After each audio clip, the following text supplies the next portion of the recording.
Hello, everyone. Was there anyone who was not here this morning at the plenary session? A couple of people. Okay. So just in a nutshell, one of the things we were talking about there was the possibility of thinking about how to bring some of the sail training experience ashore for people who will never go to sea. Is it possible to do sail training without relying exclusively on the ships to do it for us? So this is kind of an open question, but that's related to the work that I do. So we're going to talk a little bit more about that today, and we're going to look at this from 2 points of view. How many people here are responsible, have a leadership position in a corporate or a government or a not-for-profit organization? A good number of you. Okay. So this part will be easy for you because I want to invite all of you to put that hat on, even if that's not actually your role. But imagine yourselves in an audience of corporate or government or not-for-profit leaders who come to do some professional development for a short period of time and try to think about this from that somewhat naive point of view. You don't know a lot about sailing, but you're interested in the leadership lessons from sail training ships. But at the same time, I invite you all to be thinking about what can you do in your own situations in terms of packaging the experience that we're talking about? What are the principles that you value in your own organizations? How can they be applied ashore? What kind of language can you use to articulate them? All those kinds of things. Because we're kind of doing two things at once here. I'm giving you the experience that I would give my regular clients, and at the same time, we're thinking about what does it mean to package an experience like that? How do we design it? Excuse me. Is this too loud? Is this comfortable? Okay, good. So we're going to look again at the principle that we spoke about this morning, that when it comes to leadership, less is often more. We're going to touch on that briefly, but we're also going to look at a root principle that kind of underlies that, and a couple of other principles around that. So this is drawn not only from my experience on ships, but also from the experience at the Nova Scotia Sea School in small boats. And what I'm going to do is kind of give you an example of how I would introduce these ideas to a corporate group with a story and so on. And then we'll actually do an experiential exercise around that. And then we'll have some discussion about what that was like and how you might work with it and so on. And we'll do that twice. 2 different principles, 2 different versions of that. So there'll be lots of time in there for discussion and questions and comments and objections and whatever else. Okay? So the package that I work with has 3 elements, as I said this morning. There's a principle drawn from the sail training experience. There's some rules or instructions for applying that principle in real life ashore. And there's a story or an experience that brings that to life. So this, I think, may sound like it's mostly for trainers, but I don't think that's true. I think that the host ports, you also can do a lot with this, because this is one way that you could look at bringing additional value to your events. What can you do from this point of view to bring value to your events? And for sail trainers, there's a little spoiler alert here, that this is not sail training, right? And I'm sure some of you are going to be thinking as we go through this, well, it's all fine and good, but this is not sail training. So I guess that's obviously true. And on the other hand, that's the premise that I want to challenge. What is sail training without a ship? Because obviously we cannot bring the full sail training experience ashore. We cannot do that. But what can we do to bring some of the flavor and the power ashore in order to do that? And to do that, some theater is helpful. So if I say things and you're thinking, well, that's not how we do it on our ship, that doesn't really make sense. You have to give this whole thing a little bit of leeway here, because the audiences that we work with, they don't know. And everything that I'm going to describe here is true. So it's really a matter of, again, how do you package it? How do you make it so that it conveys the message, rather than worrying about whether they're really holding on a pencil sheet or a halyard in your photograph. Excuse me. Okay, so this is how I begin all the presentations. Imagine yourself on a sailing ship at sea. And I should begin this one by congratulating you all, because you've all just been promoted. Everyone here, you've each just been promoted to be chief mate of this ship.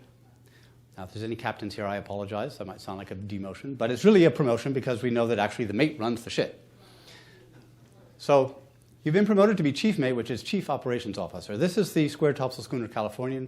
She sails the western coast of U.S. and Canada and out across the Pacific. And as chief mate, as second in command, you direct the crew. So here you are, silhouetted on the foredeck there in your broad-brimmed hat. That's actually me in the photograph. But for now, this is you. And you are directing that crew member who's climbed up the rigging to get a sail down. Because that's what you do. You direct the crew. The captain gives a command. It's up to you to make it so. Now, I'm going to sort of like put on my different hats every once in a while. Because normally, with a corporate group, I would then go into a fairly long story describing how you deal with command, how you tack the ship, the different commands of tacking the ship, how the mate leaps up on the foredeck and tells everybody exactly what to do, and everything depends on their voice and all that kind of stuff. It's a little bit, the story is a little bit of a reflection of the story of Stephanie this morning. So to save time for discussion, I'm not going to actually go into all of that. But there's a packaging point there. I've got a short story, which is Stephanie, for the point of saying less, and I've got a much longer story, which is this one. So it depends on what the event is.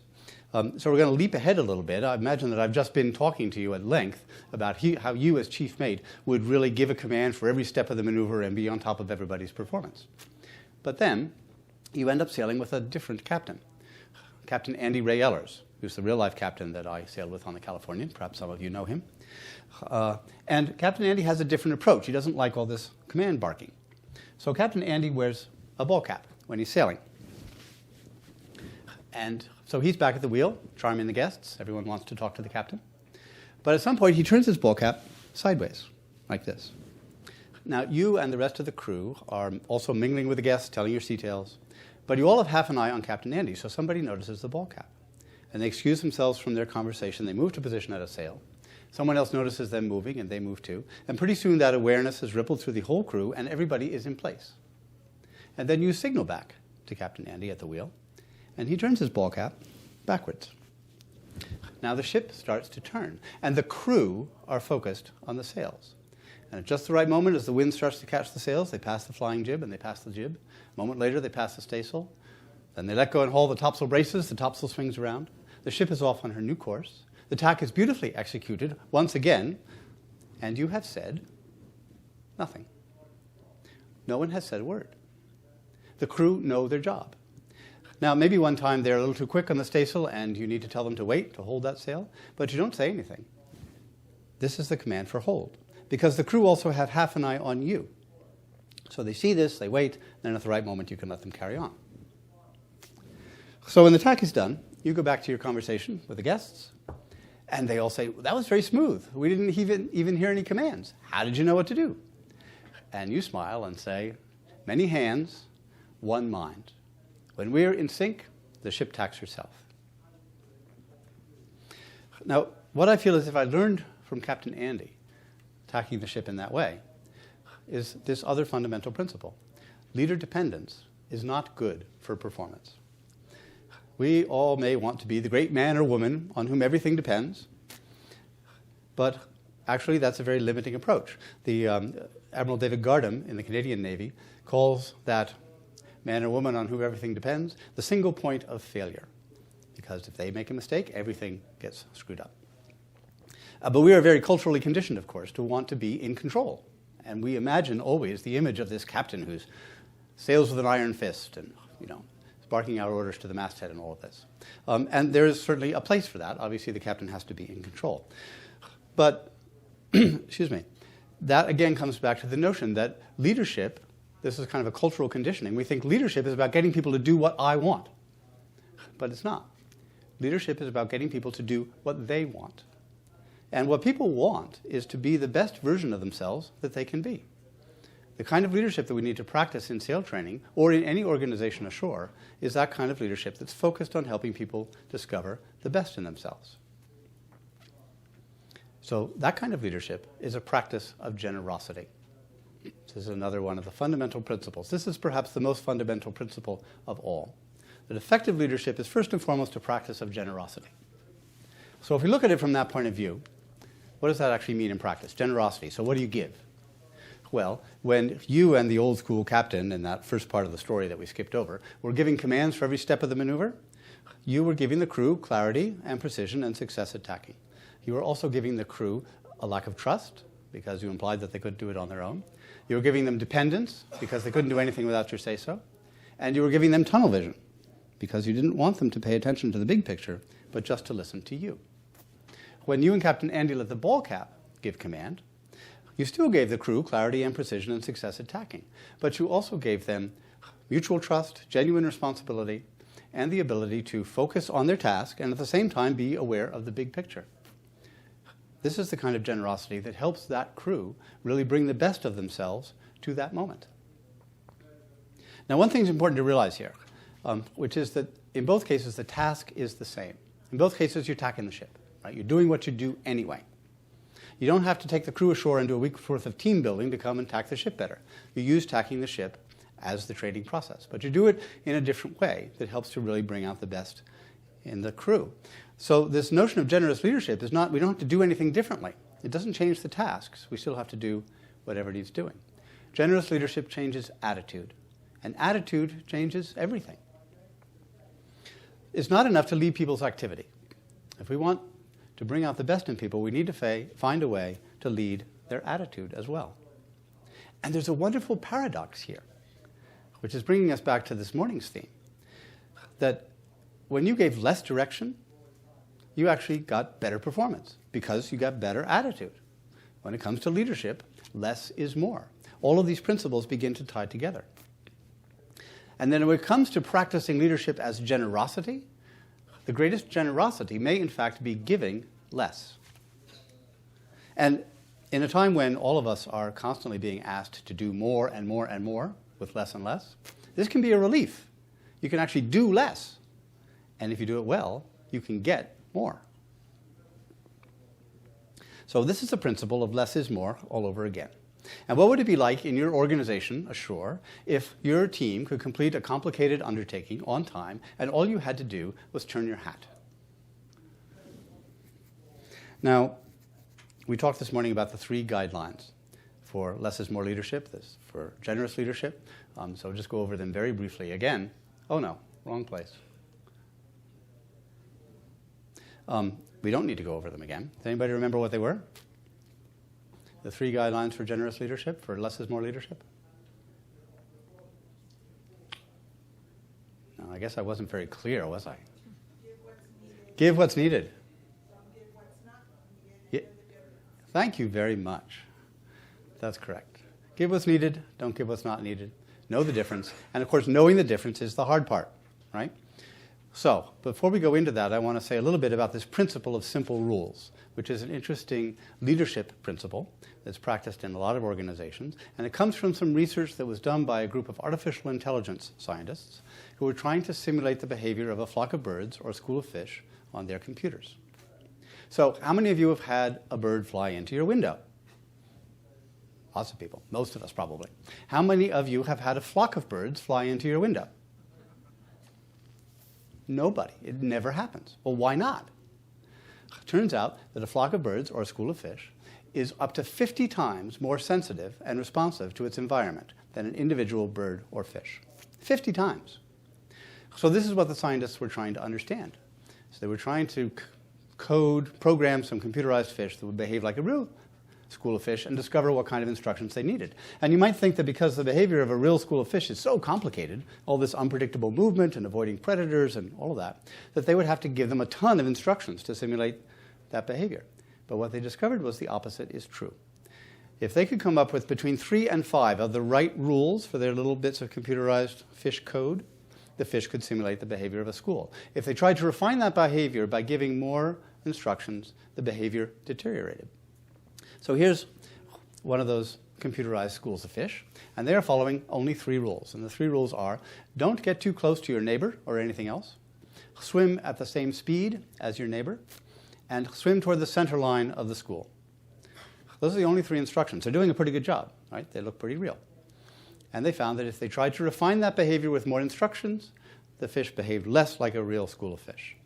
It's the principle of less is more all over again. And even though we're not fish, this principle applies to us too.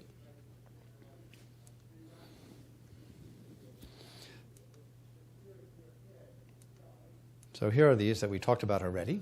Knowing is the hard part. And as I said earlier, the key from the SAIL training point of view, or for any leadership development point of view, is that learning to know is the essence of leadership training.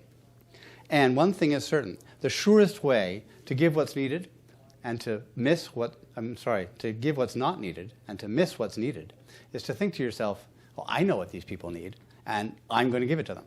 That's what's expected of me as a leader. Well, that's an approach that is guaranteed to undermine people's personal best and invite their resistance. So we're going to now do an exercise around this principle of less is more leadership. It's actually a fish schooling exercise. It's a quite complicated problem, in fact, that I'm going to ask you all to solve. But it's an on-your-feet, moving around kind of problem. So this is where the package can actually move into, an experiential element. And although we're not getting on a ship and going someplace, I'll be interested to see what you think of the power of this experience as a reflection of the experience that you might have on ship. So we're going to move the furniture. We are going to move the furniture. But before we do that, there are 3 simple rules for moving furniture. And they are these. Make as much open space in the room as you safely can. So please don't block the fire exits with, teetering pyramids of chairs. And the second rule for moving furniture is that no one is in charge. And the third rule is that no one speaks. So this will be an interesting experiment in how not speaking, don't start yet, please, how not speaking affects your attitude. But I want to say one important thing about this. This is not about being quiet, right? This is not me at the front of the class saying, class, be quiet. No. You can make as much noise as you like. Laugh, grunt, fart like a sailor. Just don't use words. Don't use speech. So whispering to each other is missing the point. Right? Mouthing words at each other is unnecessary. See if you can do this without speech, and notice how difficult that is. And notice if you suddenly said something. You hardly noticed, and then you notice that you said something. Well, why? And how necessary was it? So are the instructions clear? So please make it so.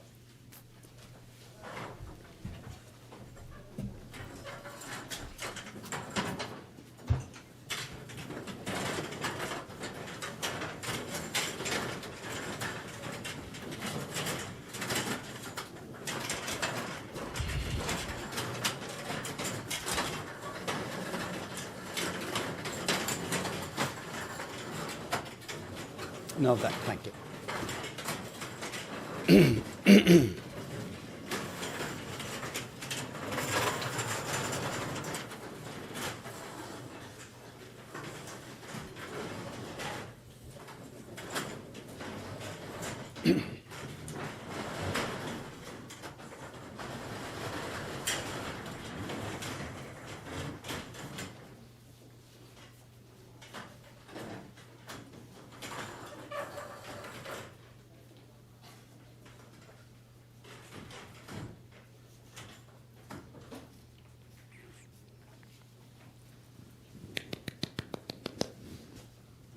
Very nicely done, thank you. We can all speak now. So first of all, let me ask you, what was that like? What do you have to say about moving the chairs without speaking? It looked like a pretty coordinated action. I must say. It did. It looked like a pretty coordinated action. We've all done this before. You've all done this before? Oh, were you just in the other session with the games? Oh, I see. You've all done it before? I don't know. Has everybody cleared a room of chairs before? Okay. Good. An experienced group. What else? Any other comments? No volleyball net. Only you were in charge. Say again? Only you were in charge. Only I was in charge. Yes. When I said that no one is in charge, it's kind of a lie, right? Because I was in charge. That was me? Yes. You mean beforehand? Yes, that's all true. It's all true. It's not as if things just magically arise out of space, right? It's calmer. You found it calmer?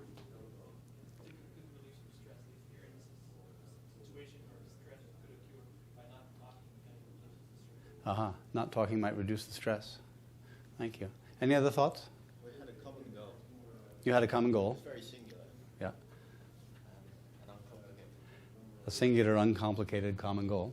Right. It wasn't a very complicated exercise. No. We had to get those chairs and then put them in a small area through a small door. Then it would have got, when I've done that in walls, that's where it all falls apart. Perhaps so, although we might try that. We're going to do a very complicated thing after this, and we'll see what you think. Saying with talking. Yeah. Did anybody have a negative reaction to this? Anybody really not like it? Okay. Sometimes there are people who say, I just, I need to have people tell me what to do. Anyway, any other comments about so far? Okay. I must say the room looks bigger. It looks bigger.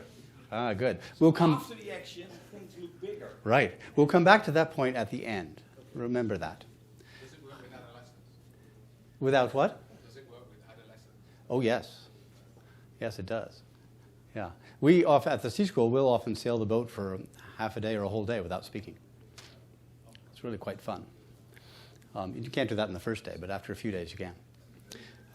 Okay, so now here's the problem that we're going to solve. This is the schooling exercise.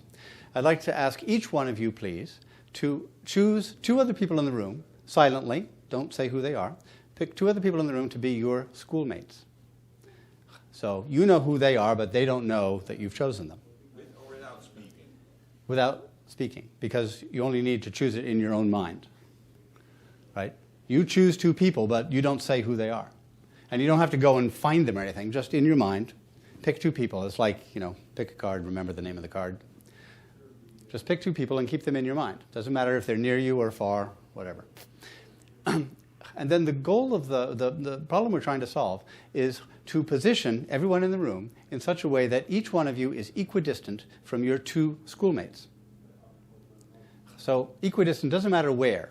Right? You can be 2 feet from each other. If you're 2 feet from one, be 2 feet from the other. If you're 20 feet from one, be 20 feet from the other. You don't have to be in a line or any geometric relationship. You just have to be equidistant from each of your 2 schoolmates. Now, some of you are going to be schoolmates for 20 people, and some of you may be schoolmates for nobody, but you don't know. Right? So does this seem like a complicated problem? Not yet. Oh, really? Ah, okay. Does anybody feel like they want to lead the solution to this problem? Which would mean that you would come up here and you would say, so who are your 2 people? And then you would position them. And you say, and who are your 2 people? And you position them. And you go on like that until the whole problem is solved. Does anybody feel as if they want to do that in the next 5 minutes? No? Might need more than 5 minutes. Right. Sometimes there's a brave soul who steps up to do that, but of course it's really a setup. So you're very wise to say no. But let's imagine that I were doing that, right? And I were positioning people, and then by the time I got to the 5th person, I had to go back and move some of the first people because they were markers for somebody else, and the whole thing just gets really complicated. How do you think you all would feel having me do that?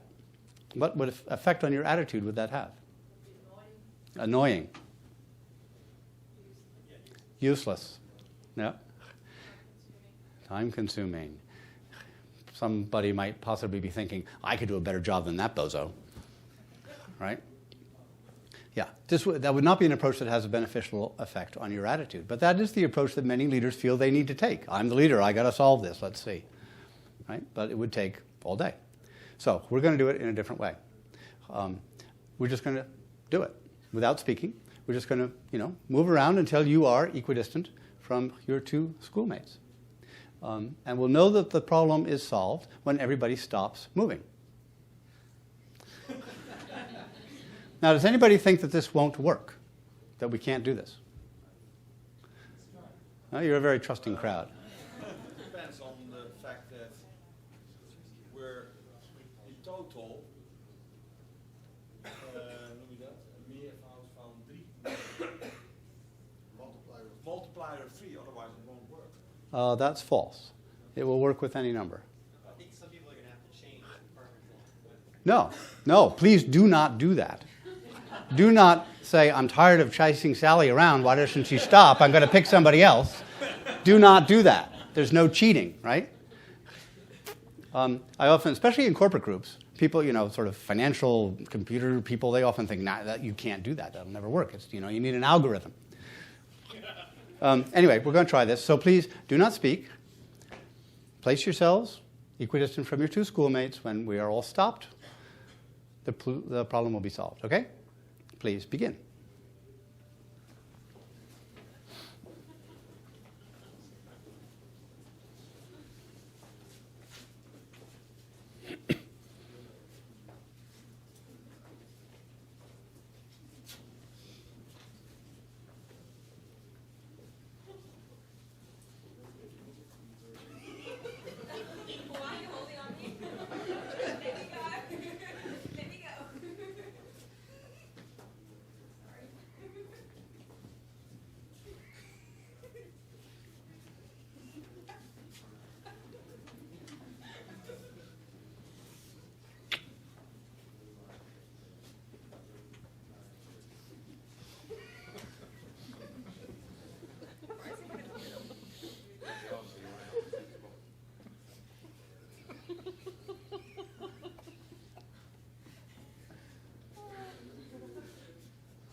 Are we done? Everyone is equidistant from your two schoolmates. Excellent work. Nobody move. Okay, so thank you very much. What do you have to say about that? Cool, yeah. Like a school of fish. Like it's just like a school of fish, yes. Yeah. It's just that. Anything else? Multiple solutions. There were multiple, possibly infinite. But actually, we only had one goal. Yes, one clear goal. It's true. Yeah. But it's interesting because for the group there's one clear goal. For each individual there's one clear goal. But you might also say that for the group there are a multitude of goals because each person in the group has their own goal. Right? It's not actually everybody in the group does not share the same goal in that sense of where you place yourself. What else? Anything else? So how do you measure the accuracy of what you just done? I trust you. We have no judgments of distance, and that would be a very big complication. Mm-hmm. It's fast because we don't speak, so we're just focused on Mm-hmm. what Yeah. we see and look. Right. It's faster because we don't speak. Yeah. You were going to say something? I thought it would take longer Yes. to. Right. I've done this with groups of 400 people, and it never takes more than about 2 minutes. Always the same, isn't it? Pretty much. Doesn't matter how big the group No. is. It's actually harder with a small group. Because in a small group, somebody is likely to say, oh, I can lead that, and sometimes they actually can solve the problem if you only got 8 or 10 people. You need a more complicated problem. Okay, so we're going to do one more iteration here. I'm going to move over here. Don't move. Yeah. So now we have broken the solution, right? I assume that somebody picked me. Well, I'm not equidistant from my two. So we've broken the solution. What is the simplest way to solve the problem again? Back to my position. We can't reverse time. I can't go back to my position. No, history has passed. What else? What's another solution, a way to solve the problem again, easily? Translation, how do you mean? Everybody has to move. What were you going to say? Just do it again. We know we can do it. It would take us a couple of minutes to do it again, right? But as this gentleman suggests, somebody takes command and says, everybody move 3 steps toward in the direction Crane moved. Let's do that. Everybody move 3 steps in the direction that I moved.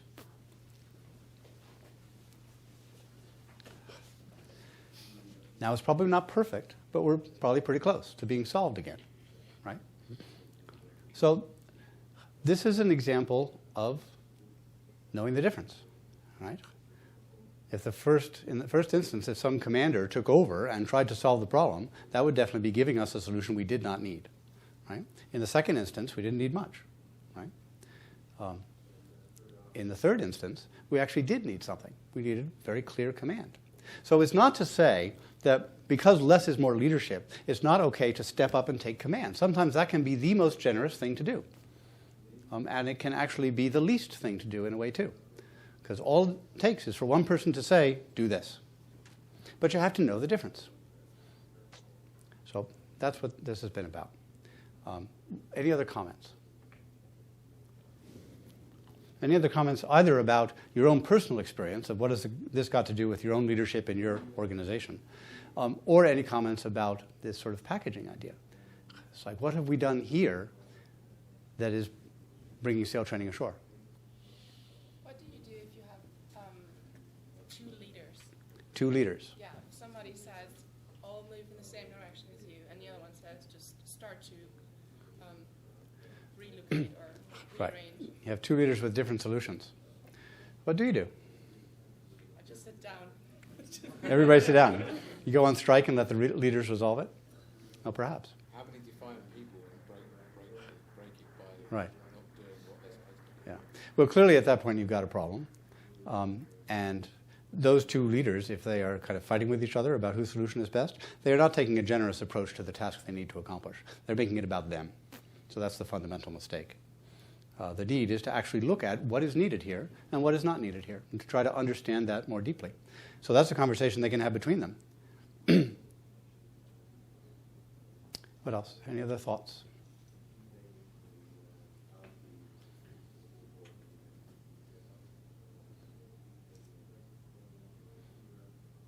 Well, all right.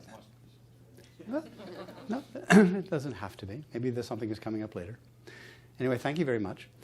We get to put the furniture back. You don't have to worry too much about the exactitude of the rows, but let's make sure that we can get out if there's a fire. And we will follow the same 3 simple rules for moving furniture that we did in the first place. So please make it so.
That's the next one. Thank you.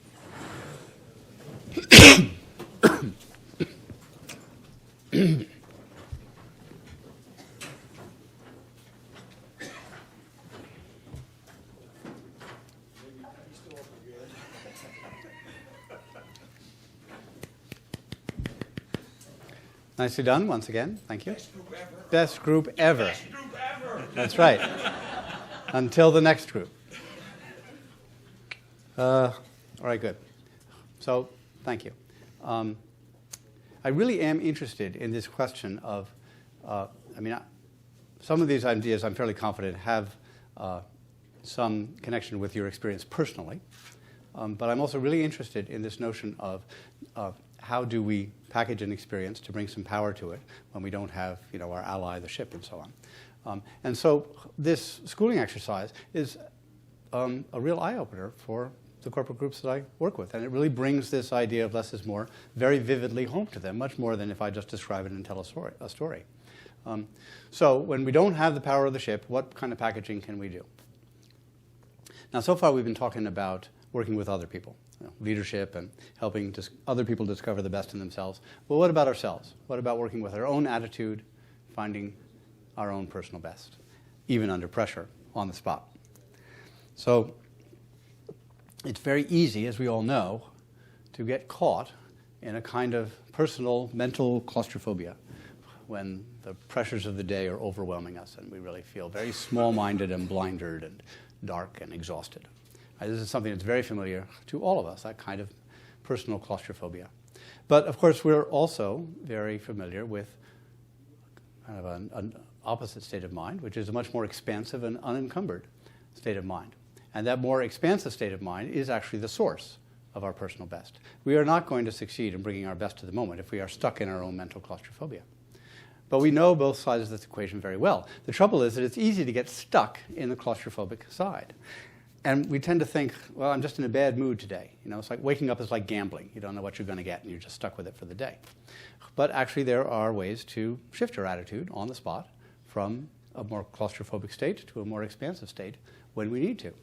And there is no better teacher for this than a ship at sea.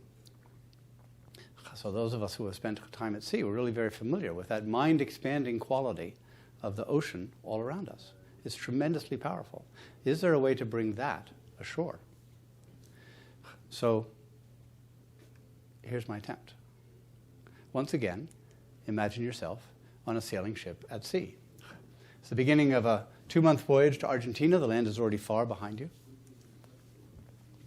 Some days the sailing is thrilling. The wind is strong and you're racing down wave after wave like a roller coaster. Even out here in the middle of the ocean, you'll see birds, albatross and petrel, flying low over the water, following the curve of the waves with effortless grace. The dolphins come and play in your bow wave, and you're sailing away from one horizon behind you and endlessly toward another horizon ahead of you. And at night, the phosphorescence in the water is so bright that the ship leaves a dancing meteor trail of light in the sea behind her. Other days you'll be becalmed, maybe for days at a time, no motion. So then you go swimming in the sea, floating free in the vast ocean with the bottom 5 kilometers below you. You climb literally up into the sky to do your work, up into the rigging.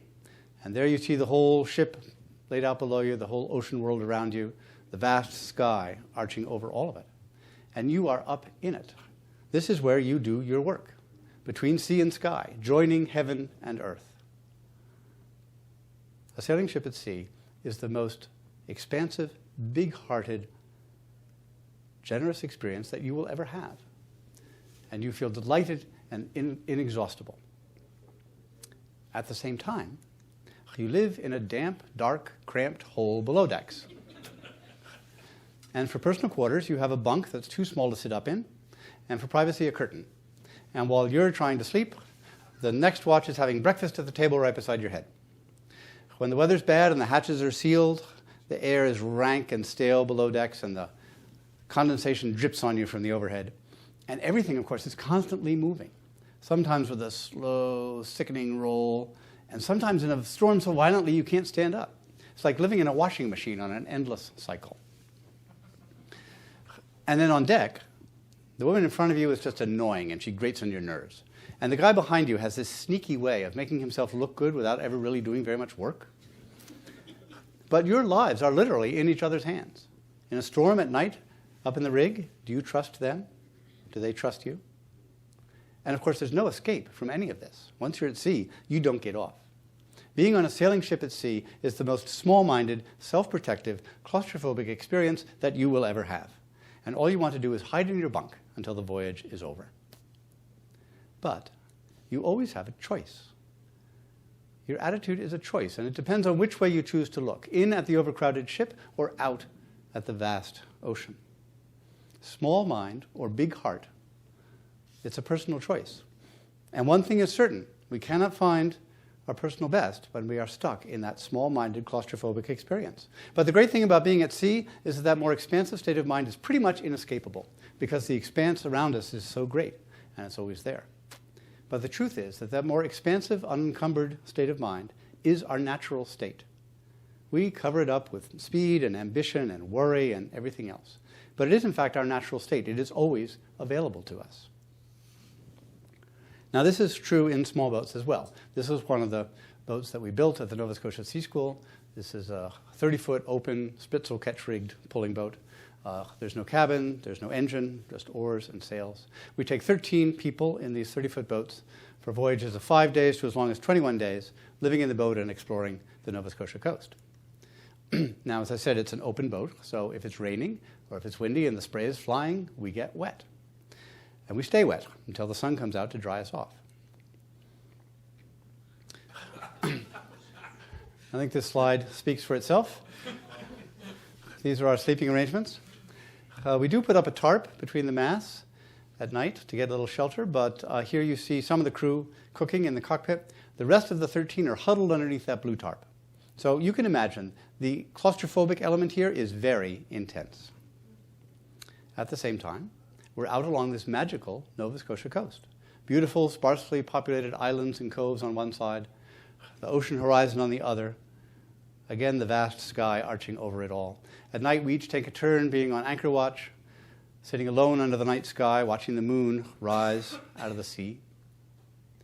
Once again, our attitude is a choice. Do we look in at the overcrowded boat, or do we look out at the vast ocean? And again, at sea, that choice is pretty much inescapable because the vastness around us is so powerful. But that outer expanse awakens an inner expanse. And we find that unencumbered state of mind that is the source of our personal best. Now, this is much harder to do at work. Stuck, cast adrift on the shore, behind a desk, in front of a computer screen, whatever it is that we do. This is much harder to do because we don't have the ship and the natural world as our ally. But because that expansive state of mind is our natural state, we can do this anytime we want. We can make that shift from one state of mind to the other on the spot, even under pressure. So there's a practice that we do at the Sea School, which is a practice of just that.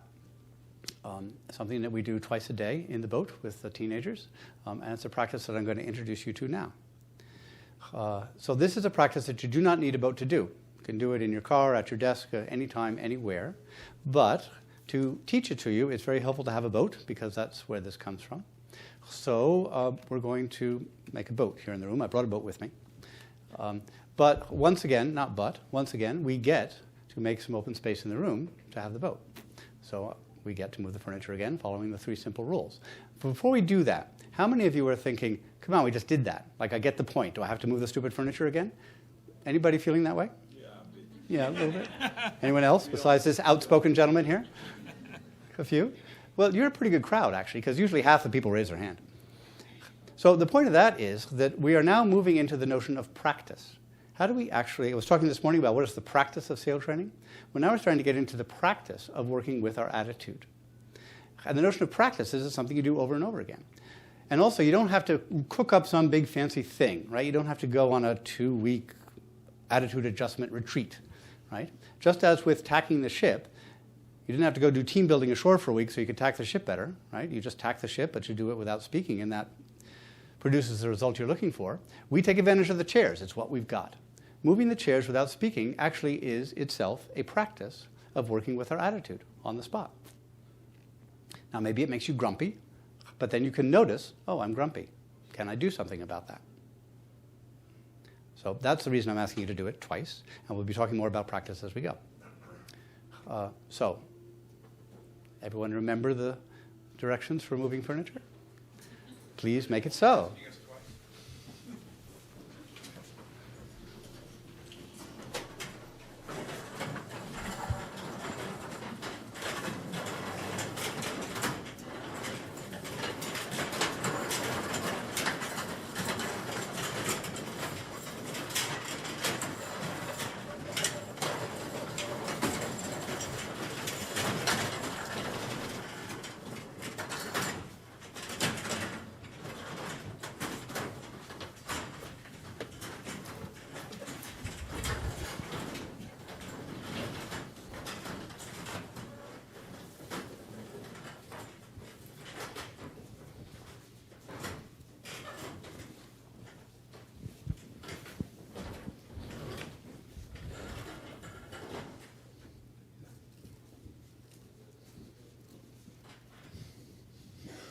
Thank you. Very nicely done. I think it was quicker than the last time. We can all speak again. Here's our, well, this one's a bit of a clusterfuck, but good. Here's our boat. Some assembly required. So if you would all please come forward and take a piece of the boat.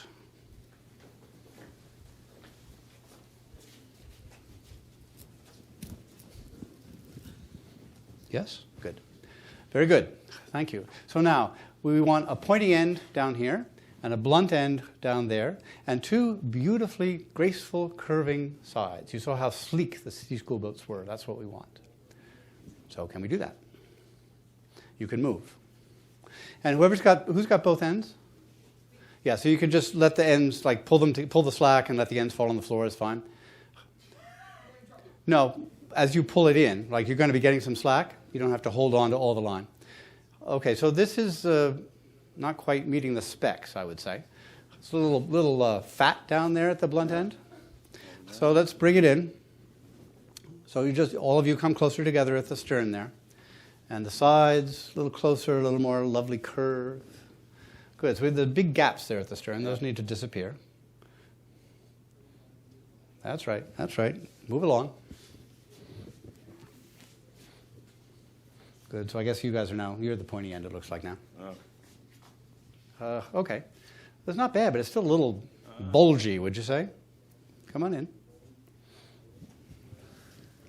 Okay, good. So, not bad. Yeah, there's all the space here, so we need to get rid of the space.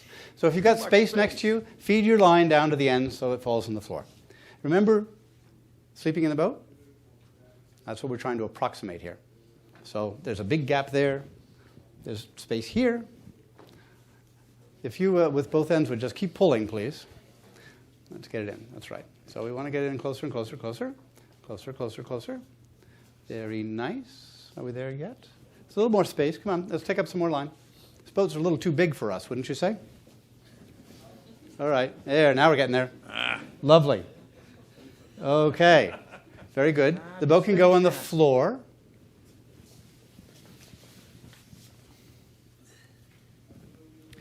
Very nice. Welcome aboard.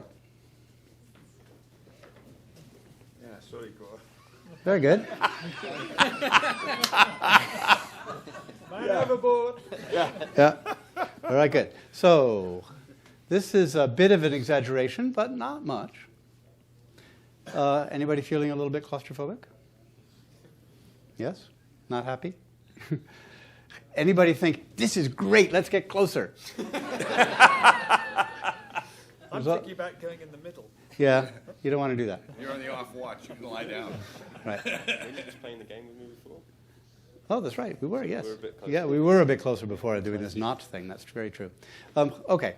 So as I say, this is a bit of an exaggeration, but this is trying to give people a visceral sense of that stuck claustrophobic state of mind, right? Because you kind of want to get out of here. Now, what we do at the C School to intentionally help the teenagers practice or understand that they can shift their attitude on the spot from one state of mind to another, we do a practice called outward turn. And it's just what it sounds like. We spread everybody out. They can find a spot they like around the edge of the boat. Everybody turns and looks out. And we do that twice a day without fail. It's a practice that we always observe. Even if it's pissing down rain, we'll do it. Even if the tide is falling and we need to get out of the cove, we'll do it for at least 5 minutes.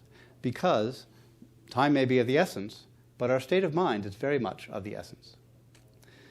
Now, we don't tell the kids, we're going to now have this spiritual experience. Be sure you connect with the vastness of the universe.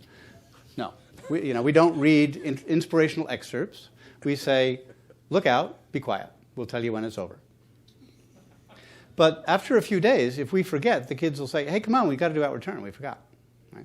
So we do this in the morning after breakfast is cleaned up and the tarp is down, we're ready to get underway. We'll do it before that. We'll do it at the end of the day, as soon as the anchor's down and things are secure, before we dive into putting up the tarp and cooking dinner and so on. So it's very simple. And even though we are here in this room, looking at the green walls, not at the beautiful Nova Scotia coast, we will see what you all think. We're going to do this practice, and I'll invite you to turn out, and we'll just do it in silence until I invite you to turn back in. We may do this for a little longer than some of you are comfortable with, but I'll be interested to see afterwards what you think. Okay? So, please, let's begin.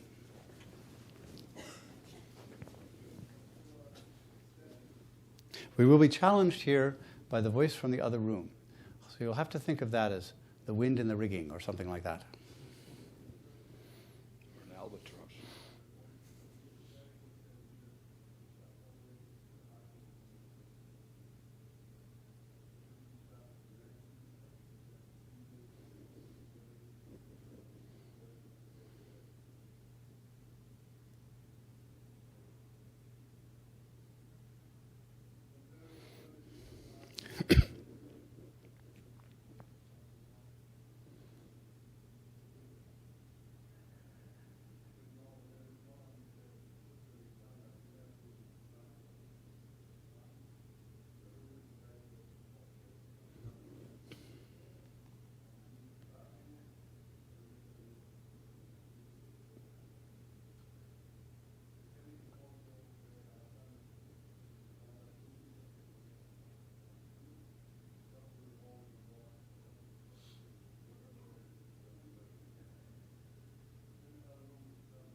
Okay.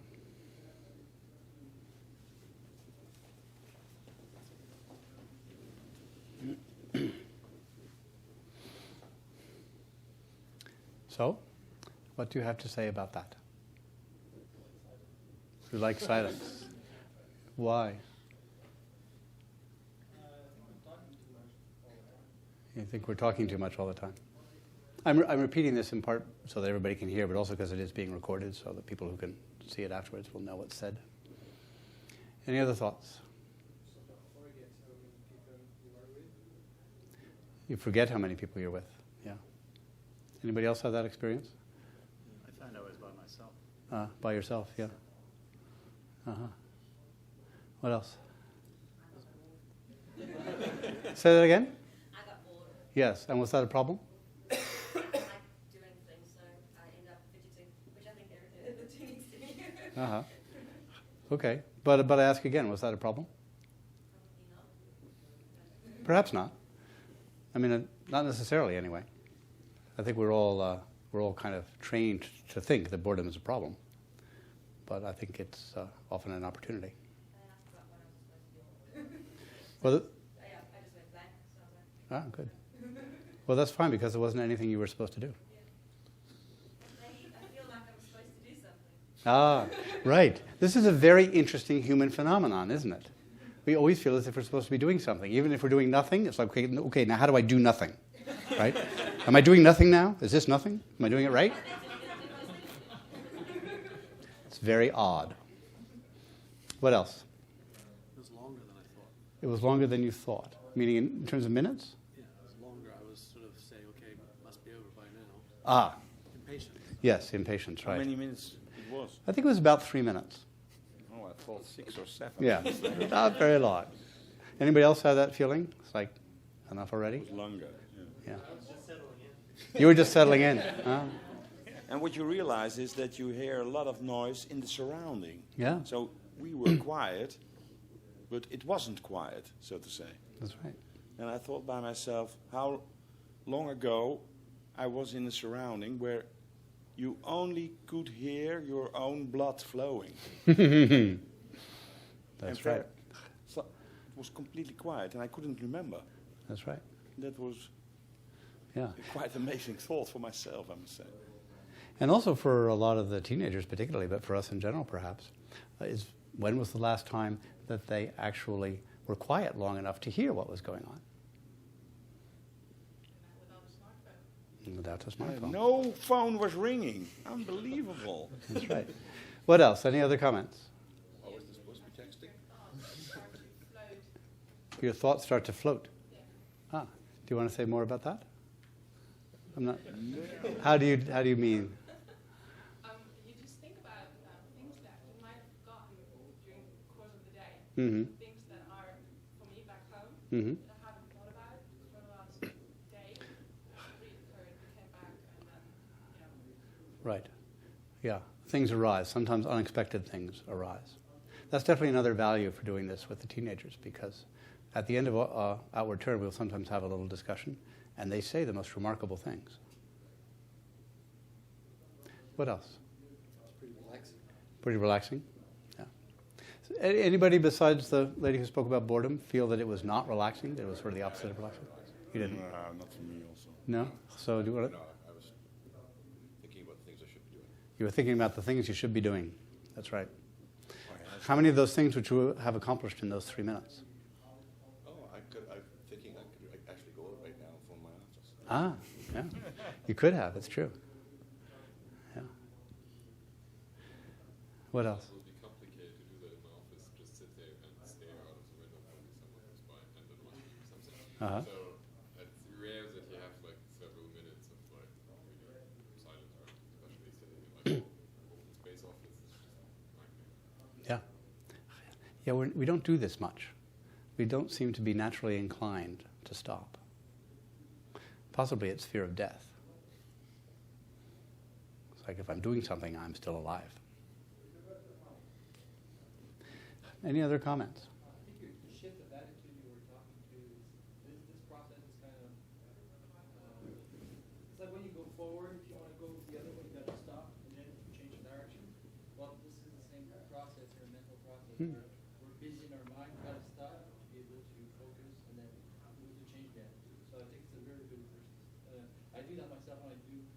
when I have a problem, I take my bike and I go for a ride and just forget everything, and all the answers come back like this. So Right. I think it's the same process, but in a very short term. Yeah. Yeah, one of the things we say about that is that in order to proceed well, first you have to stop. And most of the time we're just going. So that's a very good point. I'm glad you brought that up. Outward turn is a kind of stopping practice, which is just finding different ways to stop. I have an app on my phone that goes ding on the hour. And so when it goes ding, I stop, maybe just for 60 seconds. If I'm at my desk, I lift my gaze from the computer screen. I stop, being preoccupied with what the momentum of the moment has caught me up in. And sometimes I notice that I have been working very effectively and really hard on the wrong thing. Sometimes I notice that, that argument that I'm still carrying around with me with whoever it was, that was actually 3 days ago. I don't have to do that today. Sometimes I don't notice anything particular. I just stop and then sort of am able to have a fresh start with whatever I'm doing, and often, as you say, some insight will arise. But it's interesting what he said was that he would what he would like to do is stop and do something completely different. Yeah. Which is, to my way of thinking, what I'd rather do too, to get myself away from it. I would, rather than doing nothing, go into some other, space or something I'd rather do. Right. The way to stop is to do something else, like going for a bike ride or something else that will stimulate you in a different way. Well, that's nothing wrong with that, of course. But you may not be able to take 30 minutes out of your day and go for a bike ride then. No, it doesn't have to be that. And so what can you do? I mean, you could be drumming with your pencils. Sure. Well, that would be a stopping practice. If you sat at your desk and drummed with your pencils for 60 seconds, that might be an excellent stopping practice. So it's not about, becoming Zen. It's nothing like that. It's about stopping the momentum that propels us through the day blindly from one thing to another. And that momentum that propels us, that is actually pretty claustrophobic. Right? It does not allow us to look out very much, to see the bigger picture. It needs to prepare your secretary. Oh, perhaps. When you do that in the first time. Perhaps, right. So the thing about having my phone go off every hour is that if I'm in a meeting, it vibrates. So I don't say, okay, the meeting's going to stop now for 90 seconds. I got to go do my stopping practice. Wasn't that what just happened? Ha! I suppose. But this was by design. But nonetheless, I can do it. Right? I can sort of shift my posture in my chair, spread my hand out on the surface of the table, actually feel the table on my hand. That kind of simple, sensual experience is a very powerful stopping practice. It really helps to cut our momentum. Nobody knows that I'm doing stopping practice, right? But I can do it. And there are all kinds of ways to do this. This is just as we were saying, you work with what you've got, right? So we don't have to invent all kinds of fancy stuff and go sit in the corner with a candle. I mean, if we want to, fine. But you can do it with anything you've got. If the telephone rings, you don't have to answer it on the first ring. You can stop and listen to the first 2 rings. Actually listen to the sound of the phone. That helps to cut the momentum of what you were just preoccupied with. Then on the 3rd or 4th ring, you pick up the phone and you're ready to start the new conversation with a fresh state of mind. When you're finishing an email, before you hit send, if you stretch your arms up above your head, a little bit of a stretch, and put your hands behind your head like this, lean back in your chair and read your email, you might find some embarrassing typos. You might find that you've said something you really shouldn't dare say. You might find that you've missed the main point you needed to convey. It's good to read your email before you hit send. But that simple physical gesture of stretching, that's a full stop. It's hard to have your mind stop if your body is still sort of frenziedly tapping or perched nervously on your chair. Right? It doesn't have to be a big deal. It's just a stretch. But it becomes a practice if you do it all the time. And that's the thing, is that when we do this outward turn practice at the C-School, the students will remind us, hey, we didn't do outward turn. But also, it helps them connect with this quality of outward turn mind, you could call it. So that when we do have to roll like crazy to get away from the rocks, or when it's raining all day and people are feeling dispirited, that quality of outward turn mind is much more available to them. And then that is something that they can begin to take ashore. And again, we don't say, this is what you just learned, be sure you do this ashore. No, we don't say that. But we often hear people tell us afterwards that they have a different relationship to that claustrophobia they experience after the trip is over. Now let me ask you, when we turned back in, how did it feel? Did it feel the same or did it feel different than when we were first here in the boat? Different, how so? A little more relaxed. A little more relaxed? Not as narrow. Not as narrow. Any other experience? We're more aware of people around us as well. Uh-huh. Because in the first place, it was quite claustrophobic. The closeness of people, we don't normally, sort of everyday life, get that close to people that we don't know. Yes? And then it kind of, it stopped being a problem. Uh-huh. I knew it was going to get that way. Uh-huh. But I think it kind of, it wasn't so disturbing. Yeah, it changed our relationship to each other. Right. So what changed? Right? I mean, we are just as close to each other as we were. Outwardly, nothing has changed. Yeah, perception. Our attitude has changed, and attitude changes everything.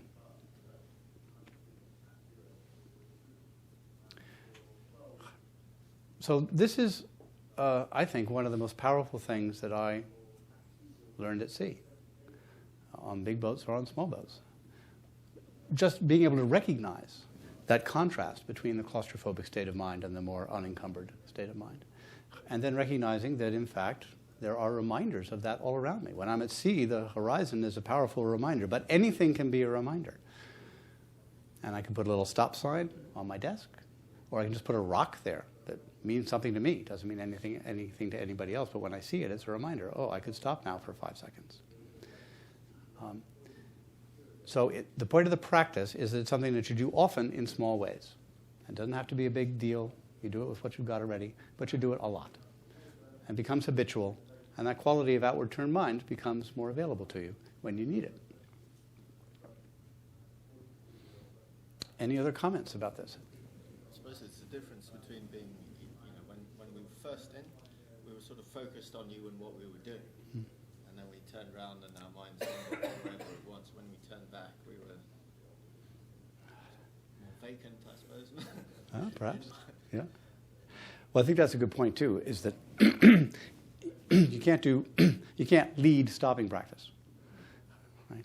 You have to actually take the facilitator out of the equation so that people can do it themselves. And I think that's true of a lot of these efforts to help people connect with the profundity of their emotional experience on boats. It's not as if we sit around and say, so now we're going to sit down together and tell each other about our feelings. And maybe some groups do that, but it's not that common. But still, there are things we can do to help people look in that direction. We don't tell them what to see. We have no idea what they should see. They see what they see. But we need to be sure that we're creating opportunities for them to look. The ship is a very powerful mirror. But we need to be sure that the whole situation, the whole sail training situation is set up in such a way that the mirror is available to people, that they are actually invited to look.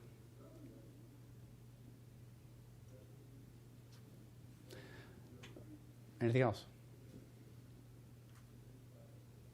Would you like to sit down? You remember the 3 rules? I'll take care of the boat. Thank you.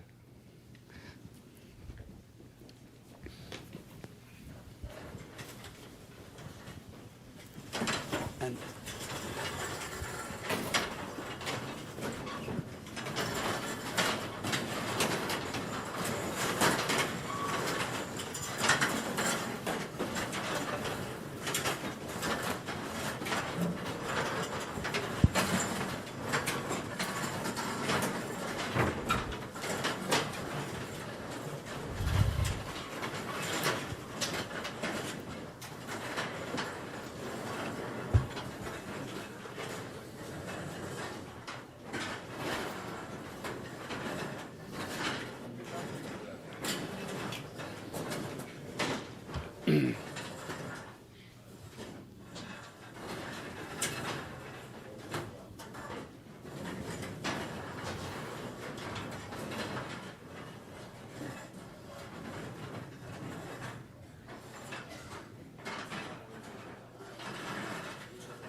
Nicely done. Thank you once again. We can all speak now. So there's a brig that operates on the Great Lakes in the United States called Niagara, and Captain Walter Ribke has been captain of that for years. He's one of the grand old men of the sail training scene in the United States. And he will occasionally underway take the wheel himself and ask everyone on the ship to lie down on deck on their backs and look up. So it's a kind of upward turn practice, you could say. And like any good practice, it has two purposes. One is that it actually allows people to sort of get into their bosun frame of mind, look up into the rig and really notice how the rig is and if there's anything that's out of place or anything that needs attention. But also, of course, it's an invitation to simply connect with the sky. And when we're at sea or even on the Great Lakes in any kind of situation on the water, if we don't create an opportunity for people to really connect with the sky, we're missing something fundamental. So my invitation to you is to think about what are the ways that we can bring something of the sail training experience ashore for those of us who are just cast adrift on the dirt, people who will never go to sea. If people will never go to sea, we just don't relate to them at all? Or are there ways that we can actually bring some of the power of the sail training experience ashore without the ships? And so that's all I have to say. We're coming to a close. I am interested in talking to any of you who want to talk about this, because I'm really interested in your own experience. I'm sure I could learn a lot about what people are thinking and doing, what you think you might do. If you want to talk to me about any ideas that you have. I'll be here until tomorrow noontime, or a little after noon, then I have to fly out to another event. But I don't think there's anything planned for this evening, so if people want to hang out and talk this evening, or anybody wants to share dinner, this is a learning opportunity for me as well. So I'm very open to that. Great. I We wanna have a thank small you. thank you from STI. I see. Good. This is for you. Thank you. Thank you very much indeed. Thank you.